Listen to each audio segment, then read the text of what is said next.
The church in America is going to suffer so terribly.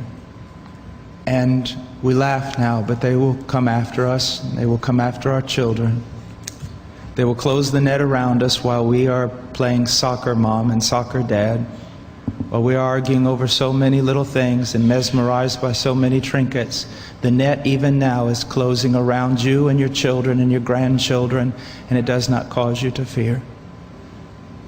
You will be isolated from society, as has already happened. Anyone who tries to run for office who actually believes the Bible will be considered a lunatic until finally we are silenced. We will be called things that we're not and persecuted not for being followers of Christ, but for being radical fundamentalists who do not know the true way of Christ, which of course is love and tolerance. You'll go down as the greatest bigots and haters of mankind in history. They've already come after your children, and for most of you, they got them. They got them through the public schools and indoctrination, and the university and indoctrination, and then you wonder why your children come out not serving the Lord. It's because you fed them right into the devil's mouth. So little by little the net is closing around, and then it's not little by little. Look how fast things are going downhill just in a matter of weeks. Matter of weeks. But at the same time, know this: persecution is always meant for evil, but God always means it for good.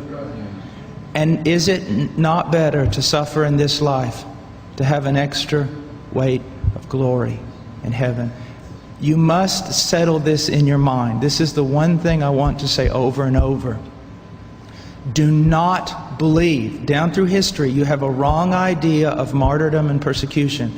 You think that these men were persecuted and martyred for their sincere faith in Jesus Christ. That was the real reason, but no one heard that publicly. They were martyred, and they were persecuted as enemies of the state, as child molesters, as bigots, as narrow-minded, stupid people who had fallen for a ruse and can contribute nothing to society. Your suffering will not be noble. So your mind must be filled with the Word of God when all people persecute you and turn on you. And if the Spirit of God in common grace pulls back and you see even your children and your grandchildren tossing in the lot that you should die.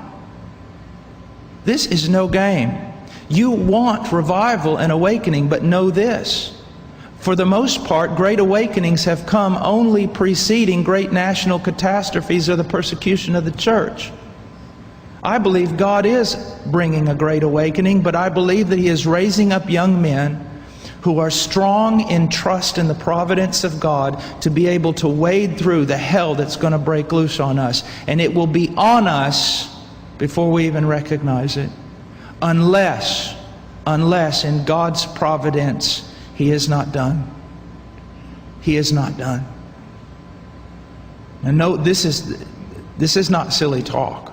Apart from a great awakening, these things are going to come upon you. Be ready to lose your homes, your cars, and everything.